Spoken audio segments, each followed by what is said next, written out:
Hello there, ladies and gentlemen. Welcome to the Manifesting Lab members webinar, chosen by you, the members, or rather voted for by you, the members. And this was the winning topic, which was all about beliefs and things related to beliefs. And this topic is called Beyond Belief. Not sure why. I just kind of like the sound of that. And here's what you're going to learn today. First of all, you're going to learn why we have beliefs at all and the purpose they serve. You will also learn the tricks that limiting beliefs use to keep staying in your life, even when you don't want them there. And isn't that the problem? You will also learn the ultimate belief creation method. And I do think it's ultimate, and you'll find out why I think it's ultimate very shortly, probably more shortly than you think. And you will also learn why this webinar is not all that it first seems to be. This is a webinar that may well have a few unexpected twists and turns to it. Or maybe not. It kind of depends how much you've worked out about what I'm going to say already. So let's show you the Beyond Belief webinar map for today.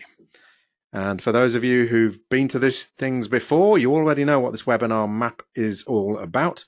If you haven't been to this before, what we do is we go from this block of slides to this block of slides, and then within the slides we kind of go like this, and I talk about various things. So, just one moment while I do something. Okay, so let's get started, and let's do something quite unusual here. Let's begin at the end.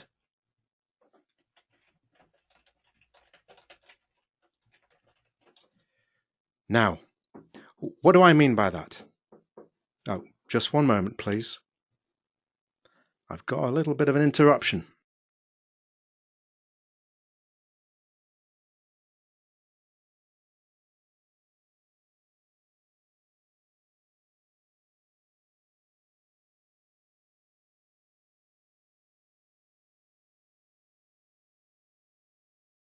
Sorry about that. A little child in the family decided that I shouldn't be allowed to do webinars anymore. So I've now asked that little child to vanish for a little while, so hopefully things will be okay. So where were we? We were talking about life. Let's begin at the end. And by that I mean, whereas I usually build up to these webinars by having an ultimate belief kind of method or an ultimate method, here I'm going to give it to you at the start. So that's the first little twist. And I'm going to explain why I'm going to give it to you at the start in a moment. But before we get to that, let's just talk a little bit about beliefs in general. We're going to look at why we believe anything at all. And what's the point of having beliefs? And to explain that, let me show you something interesting. And I'm going to show you the terror of magic, whatever that means. Let me explain what that means. If you've ever done magic tricks for people, and I don't know if you ever have, and I will have to confess at this point that I have done a few on a few occasions, there is an expression in the audience that gives away when you've done a good magic trick. And the expression is something like this. Basically, it's shock, horror, and a terrified expression. When I see that shock and horror and terrified expression on a child's face or an adult's face, I know that was a good trick. And the question is, I've seen this for years, and I've never really thought about why that expression comes up. But as I was putting this webinar together, it became really obvious. And I'd like to ask you, do you know why people have this absolute terror on their faces when they see a good magic trick? Would anyone like to hazard a guess? And if you would, please type it into the box there.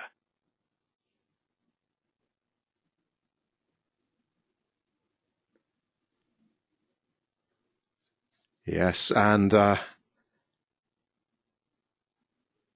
some interesting suggestions here. Well, we got Victor saying shock and awe. Yeah, but that's a description of what they're doing rather than the reason. We've got Releaser99 saying it disrupts expectation and the energy flow. Wow, that's pretty deep stuff there. I think I'm going to have to lie down after reading that one. Right, and we've got a couple of people who've got it absolutely right there. It's out of their belief system, and they don't know what to do about it. That's why there's an expression of terror. They've had up to that moment a belief about how physical reality works. And that trick has completely shaken those beliefs. It's spooked them out, shaken them up. They actually start to lose control of who they are for a moment. And that's why that terrified expression comes on. So that tells you something about how much we crave stability, how much we crave certainty, structure even. And that's the role that beliefs play in our lives. They bring us that stability, that certainty, that structure that allows us to have this illusion that things are stable, that things do not suddenly happen when they shouldn't happen according to the way we think they should. But the other thing that beliefs give us is limitation. And that's basically what is being summed up there. These stability, certainty, structure even, all give rise to limitation. So beliefs, by their very nature, limit us. And that's surprising to people when you first think about it, because you might think that what you want in life is freedom. I know this comes up regularly in webinars and hot seats, that people want freedom. And yet, the truth may be a little less clear than you think. Because let's think about what you have when you have true freedom. Now, think about a day off. If you've been working hard and you have a day off and maybe you're lounging there in front of the TV with your socks on, it's rest and relaxation, isn't it? It's an enjoyable thing. And when people are talking about freedom, that's really, I believe, what they're talking about. But what happens if you have more and more and more freedom? What happens if you have freedom every day? What happens if, for example, you're unemployed? And for a while, you have that freedom of rest and relaxation, the alternate thing to working hard. And you might enjoy that bit of unemployment for a while. But there comes a point, and I don't know if you've experienced this yourself, but there comes a point where you start to resent not having something to do. You resent not having something to focus on. There's an interesting phenomenon with retired people, and especially ones that kind of hate the work they do and they can't wait to retire. They quite often die soon after retiring. Funnily enough, that work that they hated so much was giving them a purpose. It was giving them something to focus on. Because the alternative, which is freedom, is actually energy sapping. It's strange, isn't it? You would think that if you had an entire day to yourself and you could do that day after day and just have the day completely free, you would think that that would be an enjoyable experience. And talking from personal experience, for months it can be. But there comes a point at which you start to resent it. Days start to drift by and you achieve nothing. Those of you who work for yourself may have experienced this already, that when you have absolute freedom to do what you want, it's almost a terrifying experience. Now, what if that freedom went on day after day, after day after day, not just for a few months, not just for a few years, not just for a few lifetimes, but for eternity? Wouldn't that get rather boring? Absolute freedom, absolute unlimitedness. Well, that's kind of what our inner beings have to tolerate. They have absolute freedom. They have, well, almost unlimitedness. That unlimitedness is in itself not something that is as nice as you think it is. Let me try and give you an example, because all of this is quite theoretical. So let me try and give you an example. There was a webinar I did recently to do with dealing with overwhelm. And I spoke about this technique called the Pomodoro technique, which is basically doing a task for 25 minutes. You set a clock to do it, or a stopwatch, and then you take a 5-minute break. And then you work for another 25 minutes, and then you take a 5-minute break. Now, what's interesting when you start to work that way is those 5-minute breaks become immensely satisfying. And then if you continue to work that way, at the end of the day, you feel incredibly satisfied with what you've achieved, because those breaks have provided some contrast from the work.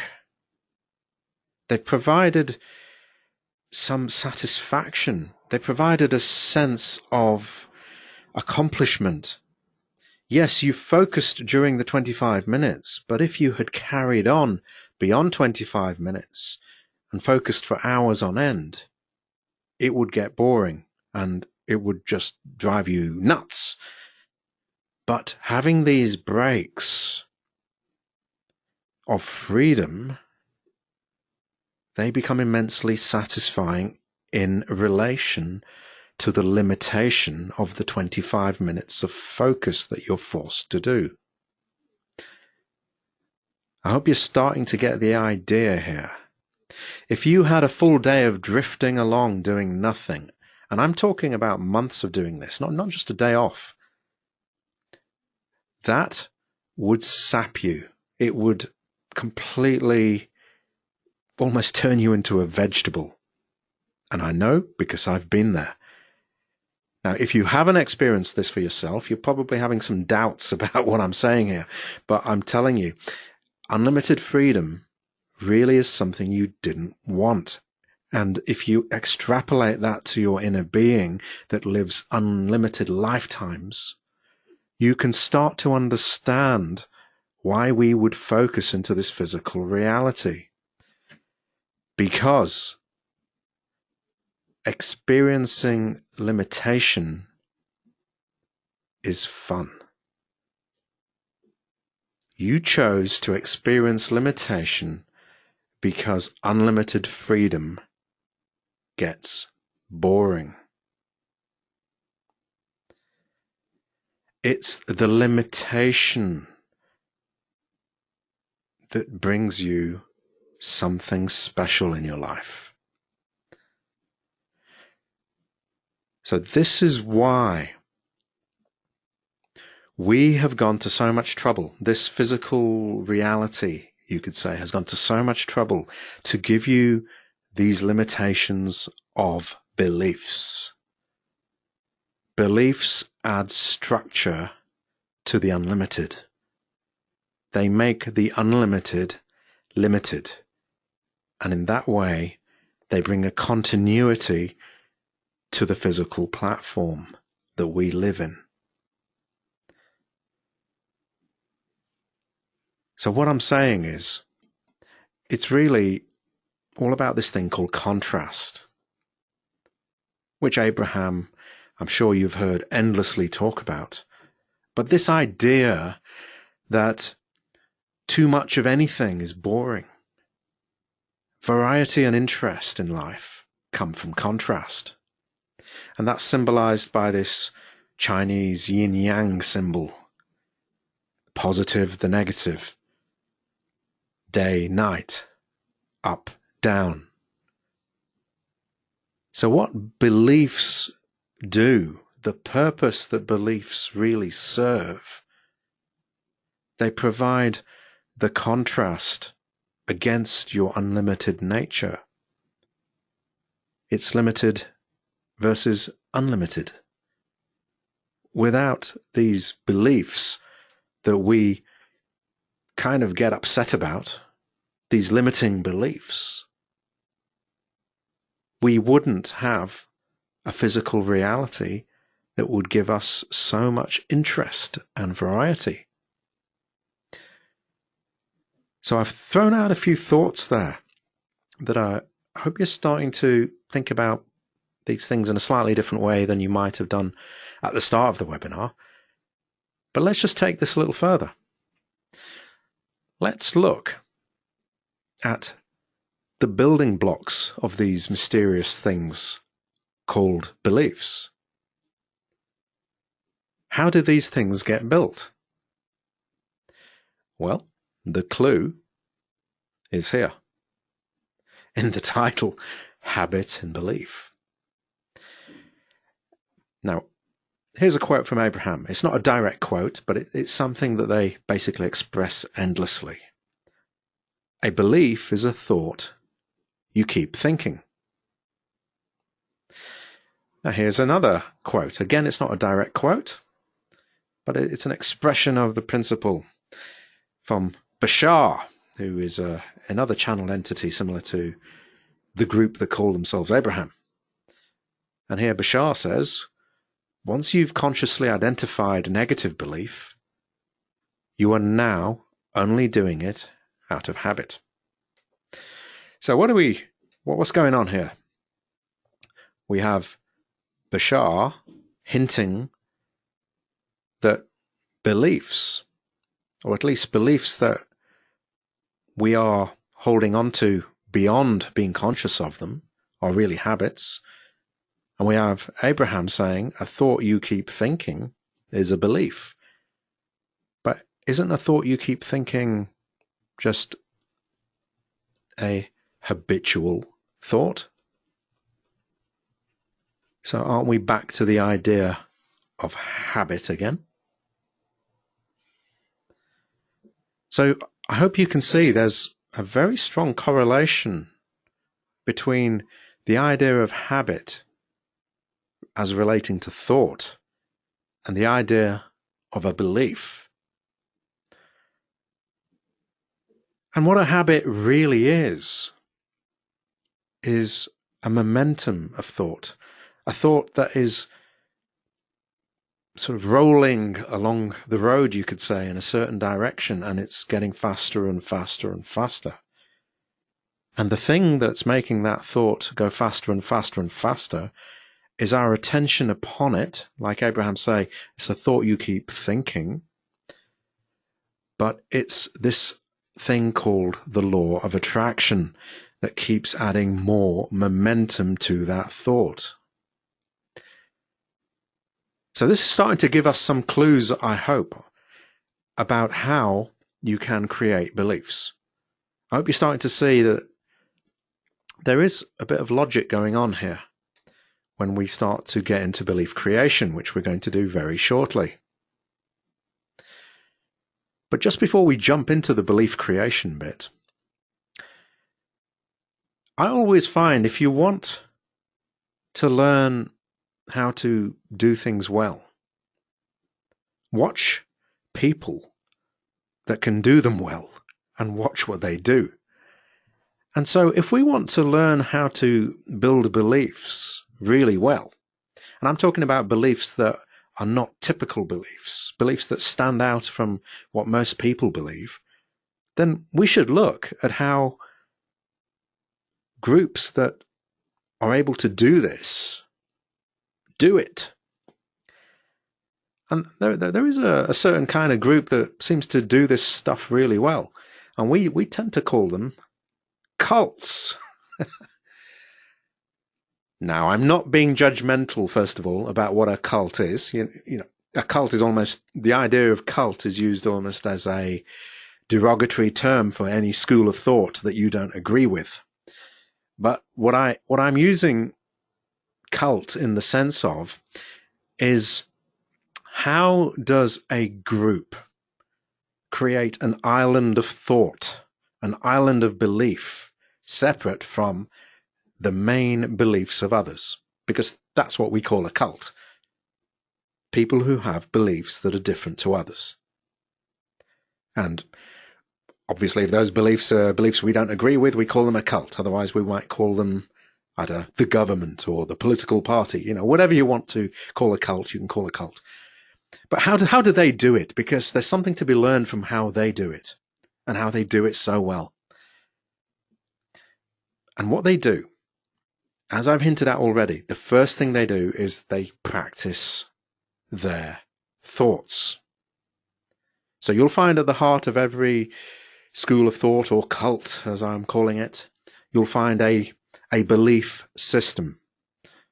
So the newcomer to the cult is taken into that belief system, is taught it, and the term we tend to use is indoctrinated into that belief system, and they're kind of kept there, and they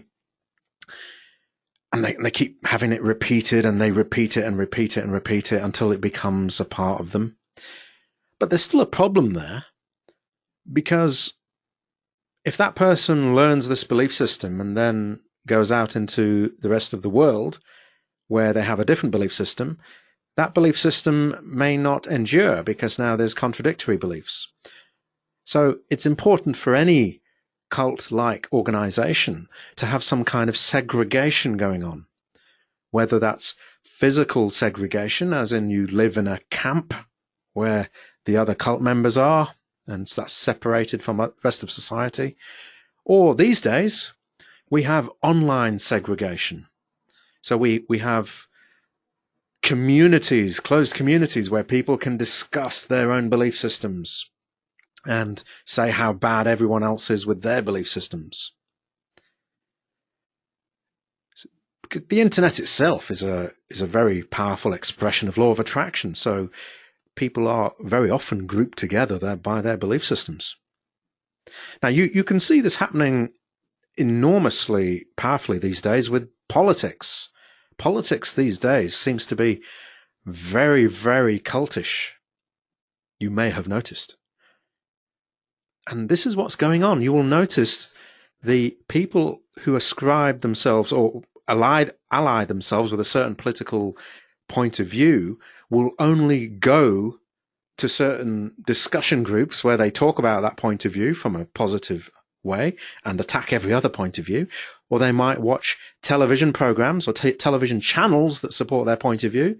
They might go to meetings that support only their point of view. And so it becomes a very right and wrong kind of thing going on here. We are right, you are wrong. Now again, there's a clue there as in how to build good beliefs. So the first thing I'm giving you a clue about is, yes, you need to practice those beliefs you want to build.